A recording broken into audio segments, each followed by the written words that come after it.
Allen Lund Company has new offices in Ogden, Utah and Indianapolis, Indiana. Check allenlund.com to reach them.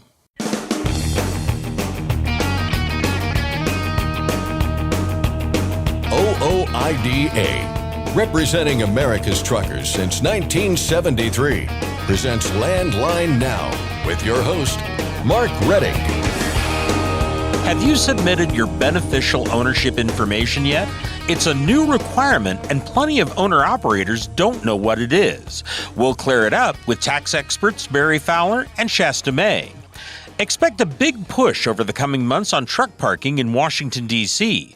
Tyson Fisher of Landline Magazine explains how efforts to address the crisis are accelerating. And finally, load-to-truck ratios for all three equipment types were up last week. That usually translates to higher rates. Robert Rouse of DAT joins the program with a breakdown of all the latest from the spot market. But first, the news with Scott Thompson. Thanks, Mark. Our top story today, the Federal Motor Carrier Safety Administration has issued yet another alert about yet another new email scam that's going around. The agency says emails are being sent to registered entities by a party pretending to be FMCSA. The emails ask carriers to complete forms attached to the email, which ask for social security numbers and U.S. DOT pins, and sometimes a certificate of insurance and driver's license information. The emails are fake. FMCSA does not require such information on official forms. There's also a threat that if the recipient does not respond within a day, the individual will be fined. Complicating matters, the fake emails are coming from official-looking domains that end in fmcsa.gov. None of them are legitimate email addresses. Do not respond. Doing so with personal identifiable information could allow the thief to access your FMCSA account. Do not click any suspicious links, and if you have doubts about the validity of an email, log into your account at the FMCSA portal. Daimler Trucks North America is the latest manufacturer to issue a recall related to a steering component. That has prompted 3 other manufacturers to issue a do not drive order. More than 3,000 Freightliner and Western Star trucks fall under the recent recall. The National Highway Traffic Safety Administration says the tie rod in the front axle of affected trucks may contain ball studs that have been incorrectly heat treated, which can cause them to break and result in tie rod failure. That can cause a loss of vehicle steering control and increase the risk of a crash. The trucks under the recall are all model year 2025. They include Freightliner 108 SD and 114 SD trucks, the Freightliner Business Class M2, Freightliner Cascadia trucks, and the Western Star 47X. Daimler Trucks will replace the tie rod assembly for free. Notification letters will be sent out to owners at the end of October. A bipartisan bill in the House that would ramp up efforts against cargo theft is gaining support. Congressman Salud Carbajal is the 8th co-sponsor of H.R. 8834, otherwise known as the Safeguarding Our Supply Chains Act. Congressman David Valadao of California introduced it. The bill would establish a supply chain fraud and theft task force with the goal of improving coordination between the Department of Homeland Security and the FBI when it comes to cargo theft. Shortly after H.R. 8834 was introduced, the congressman explained why such a task force is needed when cargo theft is already a crime. Oh, that's a great question. And that's something that I'll give you an example of something that happened in my district a number of years ago. We had an issue with a large crime organization here working in the Central Valley, and the local law enforcement was dealing with it, but the local law enforcement didn't have the resources at their fingertips to be able to deal with the size of the crime organization they were dealing with. And this is the same type of thing. You've got your local law enforcement, and especially in California, who are already struggling to keep up with the number of crimes that they're dealing with. Now you throw in a nationwide or a large criminal organization who is very well organized. And so it could be a lot for a local law enforcement agency to deal with. And so we're throwing in more weight behind them. And obviously the Homeland Security, FBI, Attorney General, they have more attorneys at their disposal. They have more tools at their disposal. They've got a lot of things that they have the ability to access and use to help assist my local law enforcement in dealing with these types of things. And obviously, if you're a local law enforcement agency, you might not see a connection between something in Central Valley, California, being connected with something in Arkansas, for example. But you want to make sure that we have somewhere where those connections could be made and we could associate those crimes together and prosecute those to the full extent of the existing laws. Of the 8 co-sponsors of Representative Valadao's bill, 5 are Republicans and 3 are Democrats. The price of Brent crude oil is expected to rise over the coming months, but expect a muted effect on diesel prices. That's according to the Energy Information Administration's short-term outlook released on Tuesday. EIA is forecasting the average price of Brent crude oil to increase from its current level of $80 a barrel up to $87 a barrel by the end of this year. The agency attributes the expected spike to oil production cuts from OPEC+, which in turn should further reduce global oil inventories. And while EIA says that should mean higher fuel prices, it shouldn't be at the levels we saw last year. EIA expects a diesel average to hit $3.77 a gallon in the third quarter of this year and $3.79 a gallon by the end of the year. The August EIA outlook says the average will remain below $4 throughout 2025. New York City says a weigh-in-motion system they installed on the Brooklyn-Queens Expressway last year has been so successful they're expanding the program. The system is designed to flag overweight trucks that accelerate wear and tear on the roadway. Weigh-in-motion sensors determine a truck's weight, then use license plate cameras to send out citations when warranted. Each violation carries a fine of up to $650. Since the weigh-in-motion system was installed on the BQE last year, the New York City Department of Transportation says the program led to a 64% reduction in overweight vehicles. We spoke with Zach Miller of the Trucking Association of New York last year when the program was first getting started. While acknowledging the existence of a problem, Miller also shared his concerns. There have been trucks clocked at pretty significant weights, anywhere from 110,000 pounds all the way up to, we heard, 174,000 pounds. So that's a problem. Of course, is it a problem that the entire industry should be painted with the same brush? I would argue that that's not the case. I think the real answer to that question is right now it's more about revenue because, as we all know, enforcement is just one tool in the toolbox in terms of managing overweight vehicles. So we mentioned the divisible load permit system. If they unfroze the divisible load permit system and really matched the weights in New York City to the rest of the state, especially the surrounding metro counties, and if they actually did something where they would create overnight truck parking, they would have public weigh stations where drivers can actually weigh themselves when they're leaving a job site, that they didn't even load the vehicle. I think that's the holistic way to manage these overweight trucks. Enforcement is a tool, but it's not the only one. New York City is now looking at other areas, announcing plans to install a weigh-in-motion system on traffic heading into Staten Island by the end of this year. A grace period of 90 days will be followed by enforcement. And finally, congratulations to Daryl Toll. The Commercial Vehicle Safety Alliance has named the Ryder driver this year's International Driver Excellence Award winner. With more than 41 years of crash-free professional driving experience behind the wheel, Toll has driven 3.6 million safe miles, 2.8 million of which came during his 35 years with Ryder. Toll was commended for his career in trucking, his dedication to his family and friends, and his sense of duty. For the first 22 years of his employment with Ryder, Daryl was also serving in the Kentucky Army National Guard. The annual International Driver Excellence Award recognizes individuals who go above and beyond in their duties as a commercial motor vehicle driver. CVSA says Toll epitomized the criteria and then some. That's Landline Now News for today. I'm Scott Thompson. Thanks, Scott. OOIDA is seeking the names and addresses of military personnel serving overseas so we can send them care packages through Truckers for Troops. Call that information in to 816-229-5791 or email troops@ooida.com. Next, we'll explain why you have to file beneficial ownership information with Barry Fowler and Shasta May. Tyson Fisher of Landline Magazine explains how efforts to address the parking crisis are accelerating, and we'll find out what's happening on the spot market from Robert Rouse of DAT. I'm Mark Reddick, and this is Landline Now. Thanks for listening. Be sure to like and subscribe. If you want more content, go to landline.media to get updated news, information, and archived editions of our show. Once again, that's landline.media. Every year, 28 million people are trafficked globally. The Your Roads, Their Freedom campaign seeks to raise awareness in the transport industry. Truck and bus drivers, be vigilant on the roads. If you see something suspicious, text 233-733 or be free. Truckdown.com.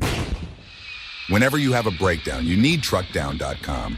24/7 access to 40,000 verified heavy-duty repair vendors nationwide.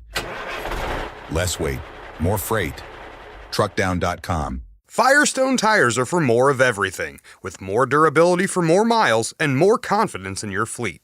Firestone's tested tires help fleets save with value where it matters most. Learn more at bridgestonenationalfleet.com/4moremiles. It's tested and proven. Burn 2.1% less fuel when you balance all wheel ends with Centromatic. Call 800-523-8473 to get the OOIDA discount. Landline Now, welcome back.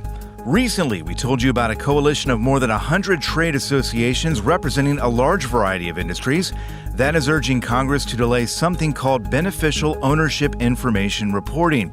If you're an owner-operator, and this is the first you're hearing of it, this does apply to you, and the penalty for not complying with the new requirement, should it remain in effect, is not one you want to deal with. But first things first, let's walk through the basic questions associated with beneficial ownership information reporting with the help of Barry Fowler, the founder of Taxation Solutions, and Shasta May, the founder of MBA Tax and Bookkeeping Service.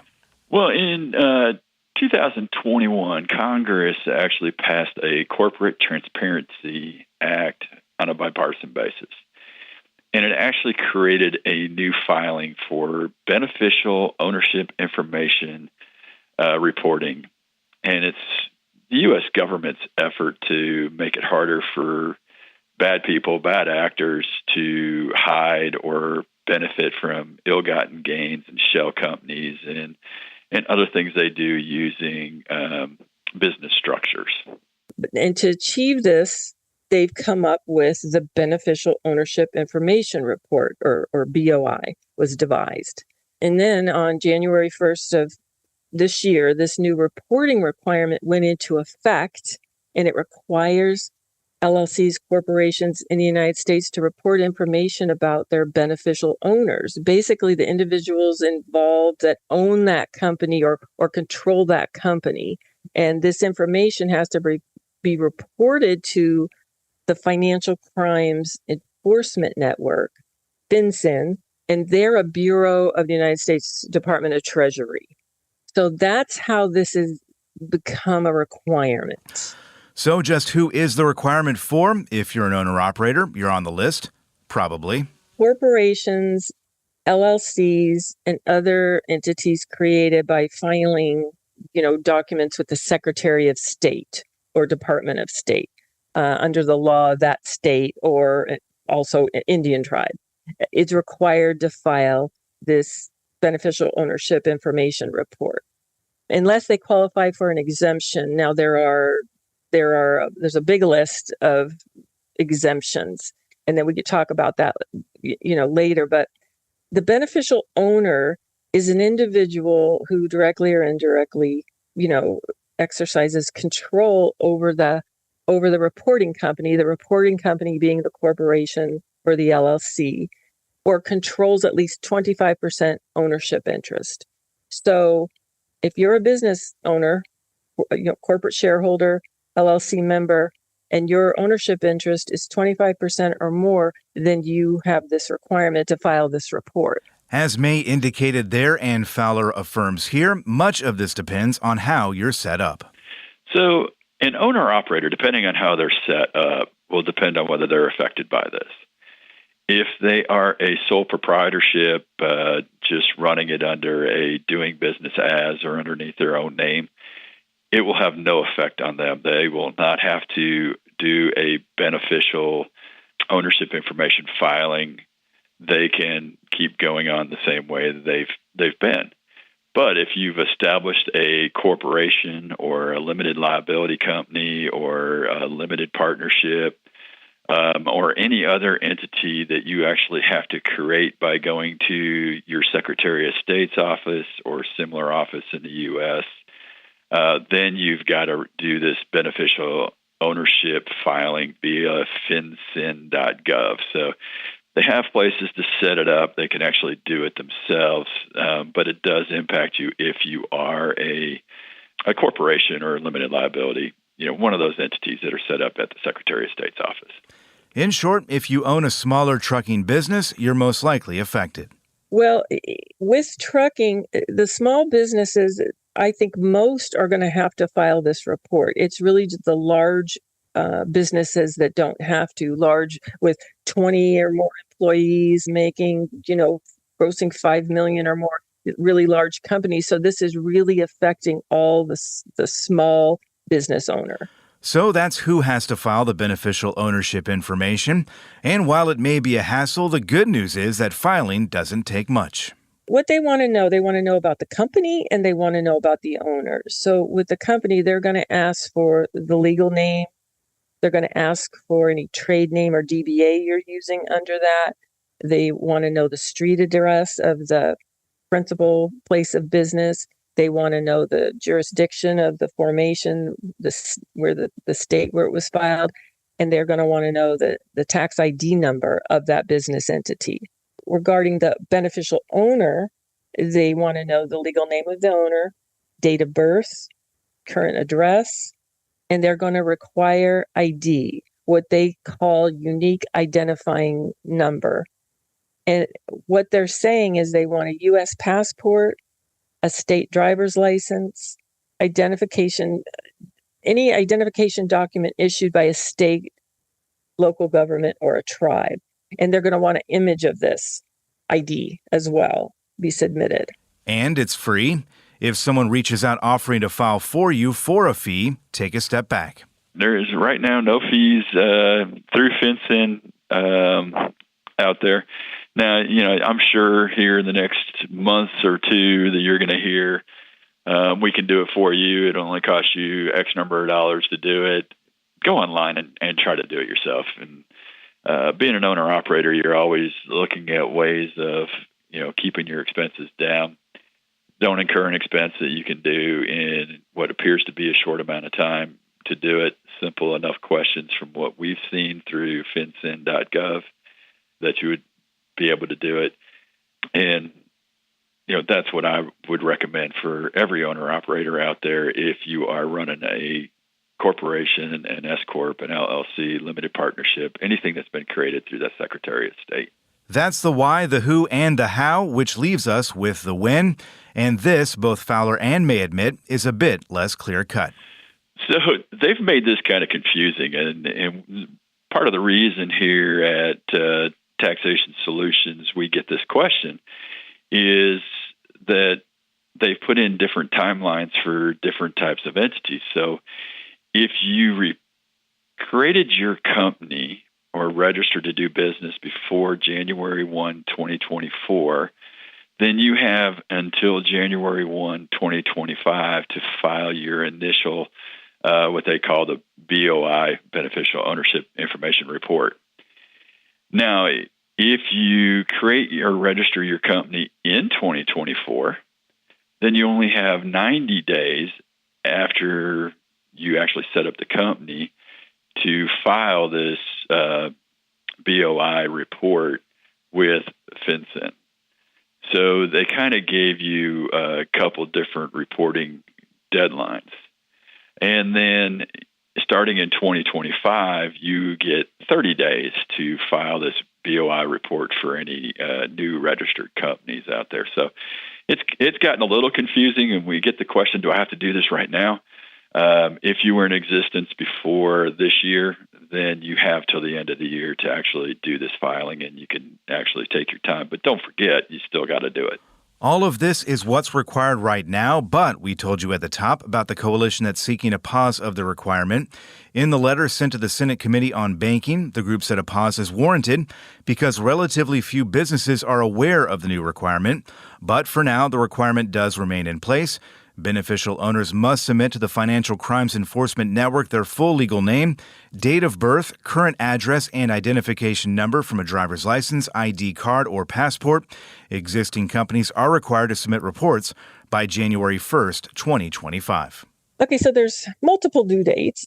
If your company, your corporation, LLC, already existed as of January 1st of this year, so you were already in existence, you have to file this report by January 1st, 2025. So by the end of the year, by December 31st. If your company is created this year, from January 1st on, you have to file within 90 days of that filing being accepted by the state. So you have 90 days from that date. Now that's just for this year. Then next year, in 2025 and forward, when you create a company, set up a corporation or LLC, then you're going to have to file this report within 30 days of creating that entity. So if you already in existence as of the first of the year, prior to that, then you'll have till the end of this year to get your filing done. If you're creating your company this year, you're going to have 90 days. As of January 1st next year, you've got 30 days to get that filed. If you're thinking about skipping this one, be aware that there are penalties for failing to comply. We're talking a $500 per day penalty up to $10,000 and up to 2 years in prison. And if you don't feel confident doing it yourself, May said there's help out there if you want it. So my feeling is, if I'm on a website called Financial Crimes Enforcement Network, I don't want to make any mistakes. I don't want to, I want it done right. I never want the attention of the IRS, and I certainly don't want the attention of the Financial Crimes Enforcement Network, So for me, I would definitely want someone who's familiar with this, to do it. And I'll be honest, I haven't done a filing myself yet this year, but we definitely will be having to do a lot because we have a lot of corporations and LLCs that are clients that are going to have to get this done by the due dates. If you feel comfortable and you want to give it a go, I would recommend getting information on what's going to be required on the report. Have it all gathered together. Like we talked about, obviously, your address, things like that, but get a copy of your articles of incorporation, your articles of organization, your tax ID number, have all these things, gather everything you possibly can, because you're going to need that whether you do it yourself or you have a professional do it. If you feel confident that, you're good at this sort of thing, then absolutely give it a go. But if you're not comfortable, then I would definitely, talk to, your tax preparer and see if they will help you with this. And I'm sure there's other things, out there, LegalZoom, stuff like that will charge a fee and help you with this report. So there are penalties for not doing this filing. And as of now, it is free. You can go online and do it yourself at fincin.gov. I don't believe there's any reason to use somebody else to actually make this filing if you just go in and do it there at fincin.gov and should be able to walk through it. Now, if we find out that at some point it becomes a little bit more complicated to do, then yes, we would recommend you use somebody out there to do these filings. And it is not something that gets filed with your tax return. It's something you've actually got to do separate from filing your taxes. The place to file and get more information is fincin.gov. That's FINCEN.gov. On that website there, they've got some pretty good filing instructions and everything. On their first page at fincin.gov, it'll have a link to that beneficial ownership filing report. You would click on that and then move on and answer their questions. For most owner-operators that are corporation, S-Corp, LLC, it should be fairly simple to where they can do it themselves. And they're the owner. They're going to be the one that's really the beneficial ownership out there, and they don't have to report, some of the other things that some of the larger companies would do in filing this. Our thanks to Barry Fowler of Taxation Solutions and Shasta May of MBA Tax and Bookkeeping Service for their time and their expertise. If you'd like to check them out for yourself, you can do that at taxationsolutions.net and at mbataxhelp.com. And with that, we'll take a break, but don't go far. Landline Now returns in just a moment. Today's rising costs affect everyone. Replace your harmonic damper with a genuine Vibertech TVD viscous damper to prevent costly repairs and downtime. Keep your money in your pocket and your truck on the road with Vibertech TVD. Recommended replacement at 500,000 miles or 15,000 hours. Ready to make more money? Use a better load board. For a limited time, get 50% off TruckStop Load Board Pro. Just go to truckstop.com/go and enter promo code READY2024 when you purchase Load Board Pro. Are you tired of the IRS following you around like a dark cloud? Call 888-557-4020 and get your life back. A blank space on many maps with the distance between parking spaces seemingly as great as infinity. It is the boundary that separates safety and security from the dangers of the road, the space between electronic signs and a place in which to rest. It is not a dimension of the imagination, but instead the reality faced by truck drivers every single day. It is a place we call the parking zone. Here are your guides for this journey into parking news, good and bad, Scott Thompson and Tyson Fisher. Thanks, Mark. Scott here. Tyson's there. I am. Thanks for having me. Hey, thanks for being here. Always good to see you. Let's jump right in here with the latest out of Congress and what they are, and I guess more importantly, not doing about the truck parking problem. We've got one Chamber of Commerce trying to dedicate a good chunk of change toward the problem, and we're not quite there yet. But they're trying. Yeah, so what happened recently, the House Appropriations Committee, they approved the fiscal year 2025 Transportation, Housing, and Urban Development Appropriations Bills. It's a long way of saying this is how the House is telling the DOT how to spend its allowance. Basically, is what it comes down to. Here's your money, but this is how you're going to spend it. Yeah. There's some big allowance. Yeah, right? Yeah. Some trucking provisions in there, which is always nice. One of which was $200 million dedicated for truck parking projects. Very similar in language to the Truck Parking and Safety Improvement Act in that those projects cannot include paid parking. So it's got to be free parking. $200 million. So that passed the House committee, and it's just kind of waiting a full vote by the House.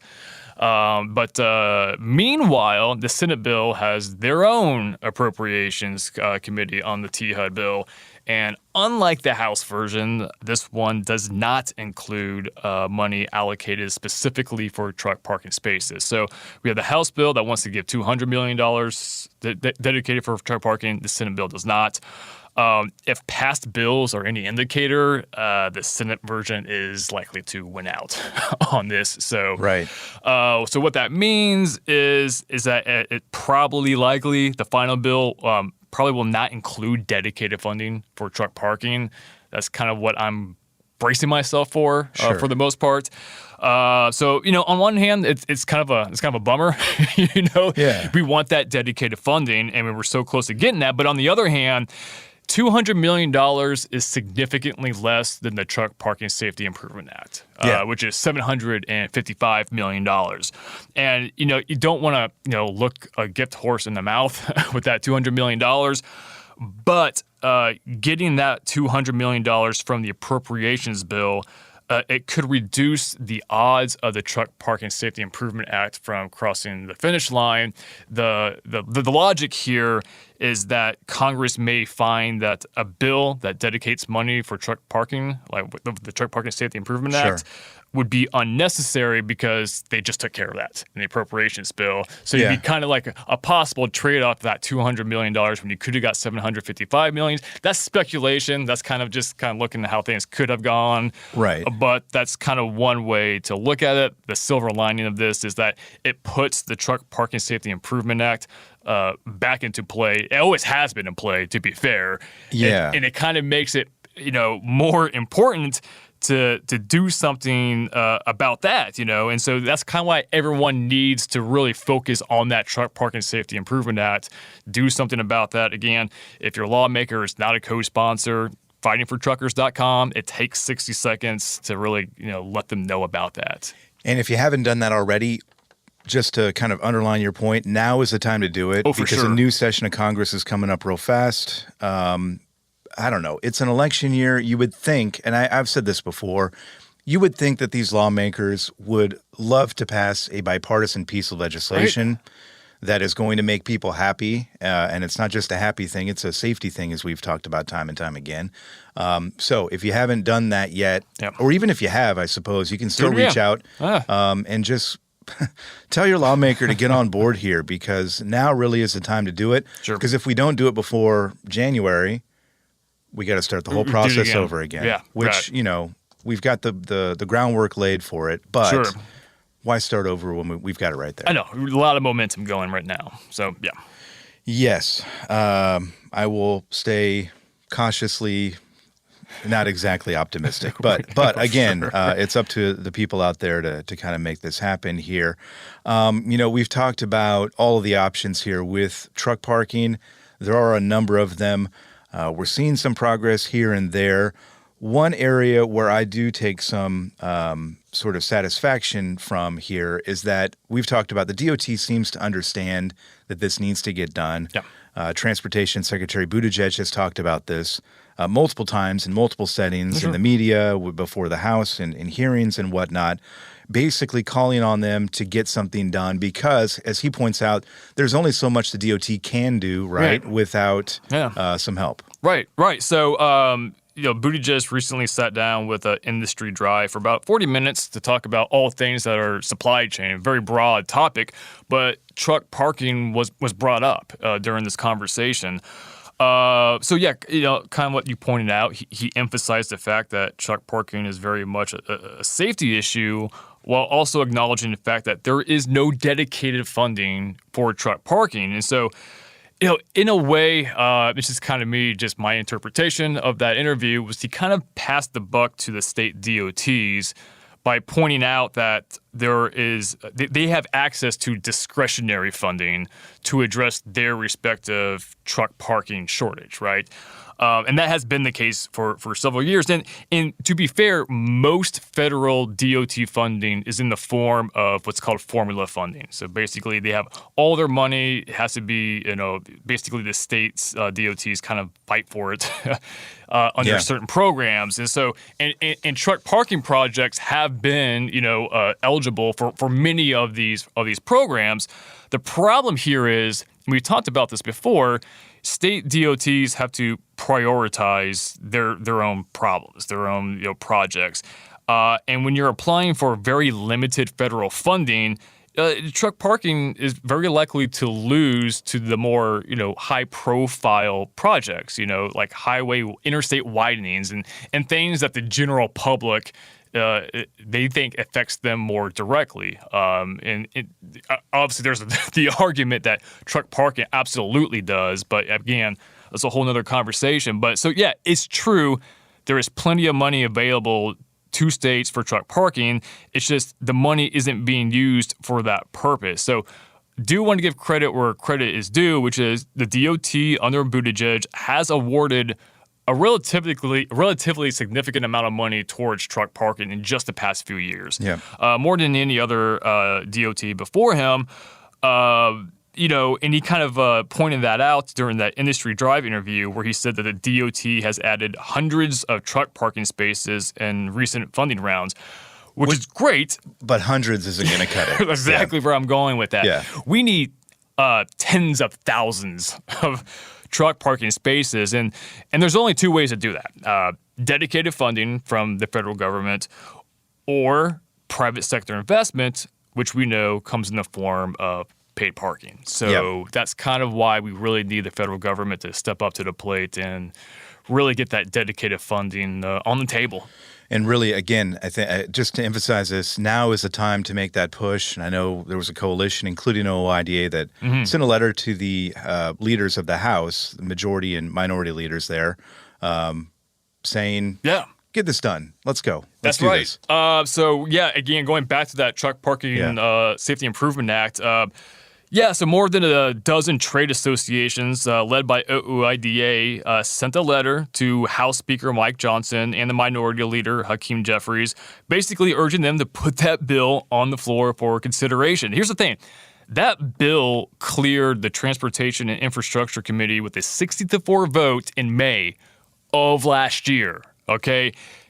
So despite swiftly moving through committee and then garnering broad bipartisan support, 25 Republicans, 24 Democrats, this bill has sat in limbo for more than a year. Yeah. It's so, In that time, though, the DOT, including Pete Buttigieg, as we mentioned, they have explicitly made it clear that truck parking is an issue that needs to be addressed. So this letter is basically a friendly reminder to House leadership that this truck parking is still a nationwide problem that affects everyone. And hey, here's this bill that's going to address that. Here it is at your doorstep, just waiting for you to pick it up. And so. It really is the ball's in the court of the speaker.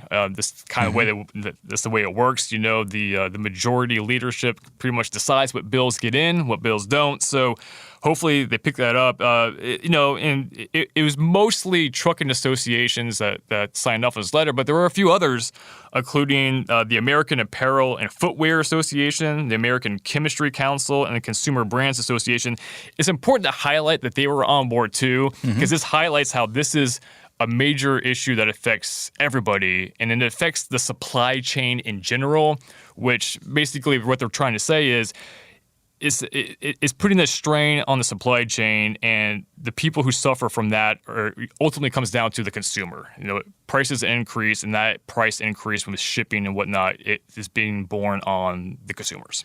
Yeah, I didn't have the Footwear Association on my bingo card. But neither did I. I saw that. I was like, okay. Yeah, sure. It makes sense, though, when you explain it the way you explained it there. So there you go. Hey, one more thing before we let you go here. Last time you were here, I think it was the last time you were here, we were talking about the Jason's Law survey. We are, I believe, and correct me if I'm wrong here, I believe we're in the information collection stage right now. We are. But it's important to speak out, and OIDA did recently. Yeah. I don't think a lot of people have, right? Well, yeah. And So I think that's maybe an understatement. Yeah. So in May, the Federal Highway Administration, they issued a notice basically letting everyone know that they are planning on collecting information for the third version of Jason's Law survey. That's that nationwide truck parking study. Right. They were soliciting comments on, it's like, hey, how should we go about collecting this information? And so they had a 1-month comment period, and they received exactly one comment. Plus one. Okay, yeah. That's what I thought, and I thought I don't want to overstate here or understate. But there was one comment, it was one. just a single one, and of course, OIDA was the one that filed that comment, and so whereas the first survey was a nearly 200-page report, the second version was a short PowerPoint presentation. So OOIDA was basically saying, hey, this next one, this third one, let's more like the original. That was good. More information is more better. Information, all that comprehensive, information. And it's very extensive and it's very useful. The second one, not so much. But OOIDA in its comments also pointed out that since the last Jason's Law survey, there has been a significant rise in private sector investment in the form of paid parking spots. That's something you and I have been talking about a lot lately. Yep. OOIDA, it wants the next truck parking survey to examine that aspect of this truck parking situation. And the thing is, the association is absolutely right about that. The first two surveys, it looked only at rest areas and truck stops, which made sense back then. But in 2024, you can't have a complete truck parking analysis without looking at all the paid spots that are popping up like crazy, just left and right, with companies like Outpost and like the Truck Parking Club. So hopefully they read those comments and they include that in this third version of the parking survey. Yeah. I'm going to say it one more time, fightingfortruckers.com, Yes. The Truck Parking Safety Improvement Act. Get your lawmakers on board here. It's really going to take a final push here, and you've got the power to make it happen, and put some pressure on our leaders there in Washington, D.C. Tyson, we appreciate it. Appreciate your work on Landline.media and in Landline Magazine, and we'll talk to you again soon. I appreciate you having me. And we've got more show coming your way, but not before a short commercial break. So hang tight. We're back right after this.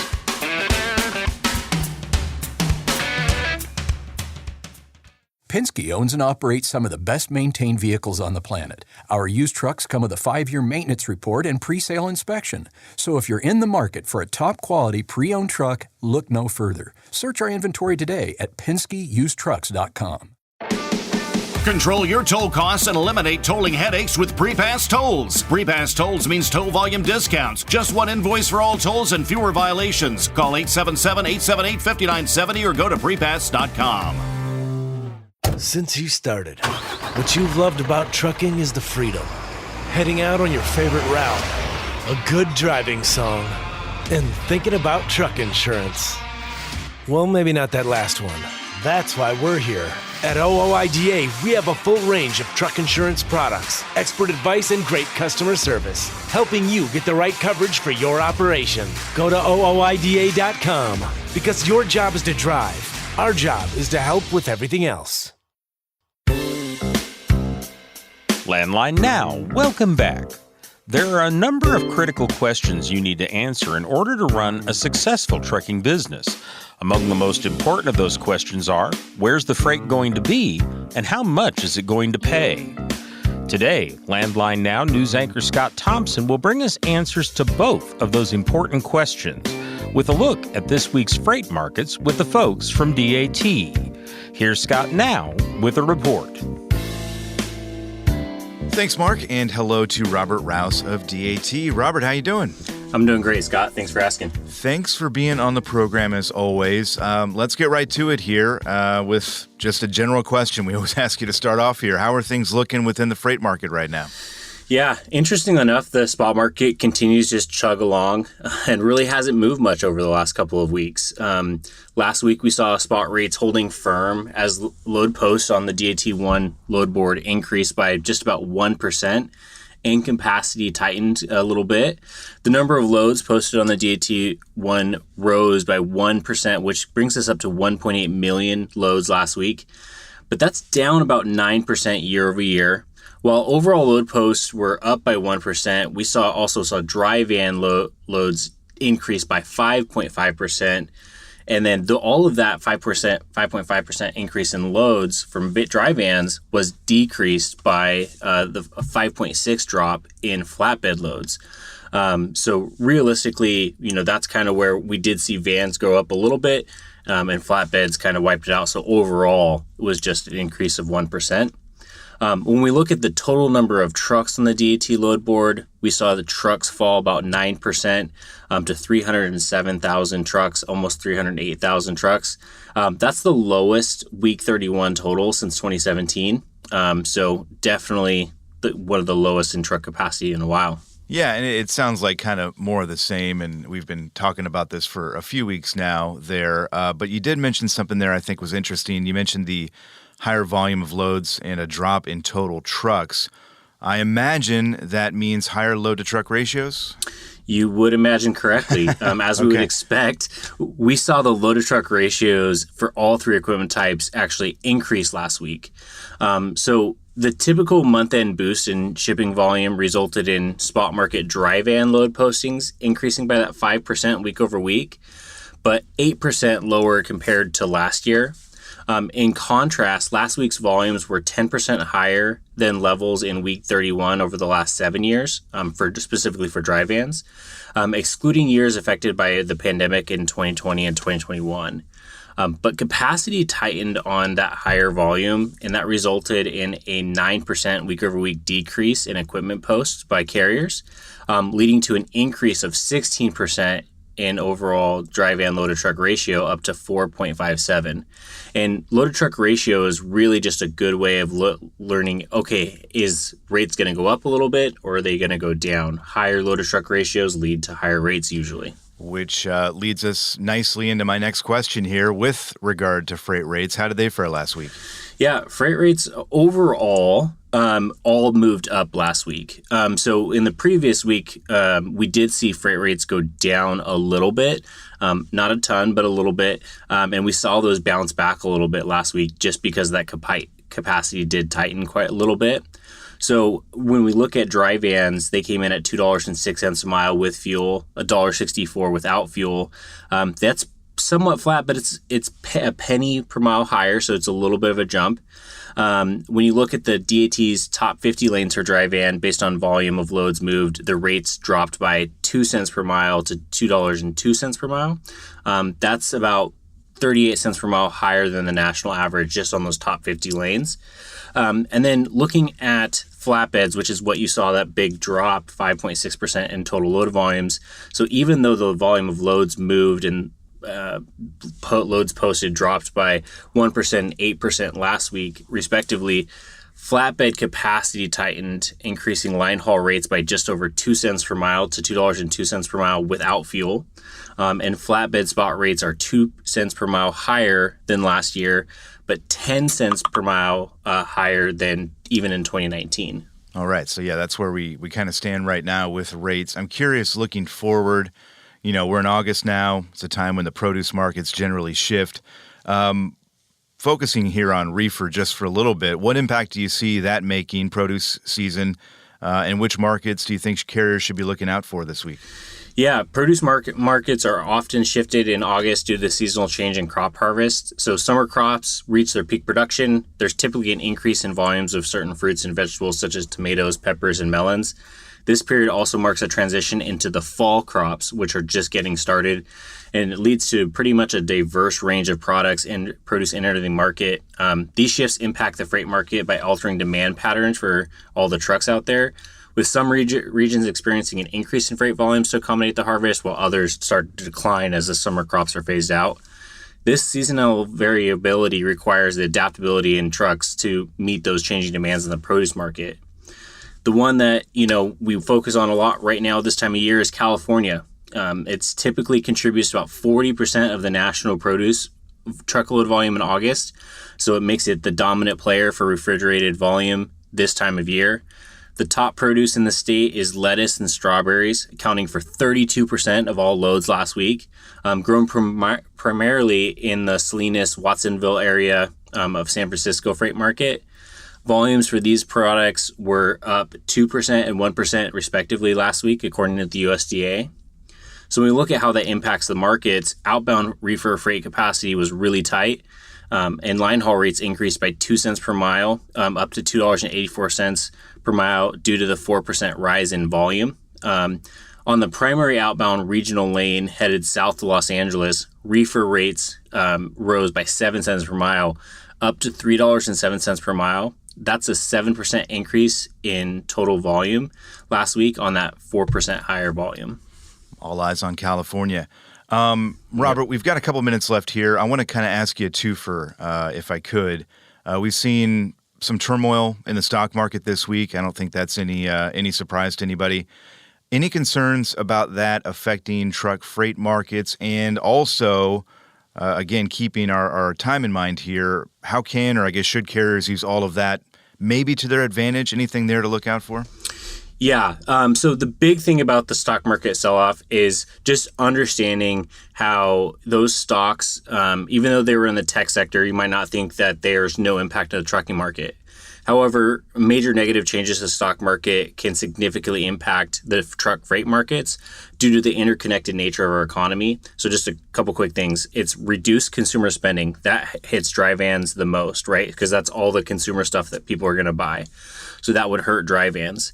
Then in business investment cuts, if the stock market starts going down, that takes a lot of that investment money out of the market. And so businesses are not going to build new factories or invest more in their office buildings. So that sucks out a lot of capacity from the market as well, usually impacting flatbeds first. And then as well, any supply chain disruptions that might happen as businesses don't bring as much stock in because of that decreased consumer spending. So really how carriers can really understand that operational efficiency is really how to adapt to the markets. And that's really focusing on a couple of things. It's focusing on your spending, right? So understanding your diesel fuel, understanding how all of your operating costs are impacting your specific business. Now's the time, as you're going into what potentially could be more turmoil, is to really look at your business, write all your expenses down, and really focus. Is there any ways that you can kind of trim or anything that you can do to keep your truck moving in a good way, but also find those ways like how you can operate the best. There you go. Sound advice, Robert. As always, we appreciate it. DAT.com is the place to go for more information, and we'll talk to you again soon. Thanks, Robert. Thanks, Scott. That was Robert Rouse of DAT. Mark, back to you. Thanks, Scott. That's our program for today. Thank you very much for joining us. I'm Mark Rettig, and this is Landline Now.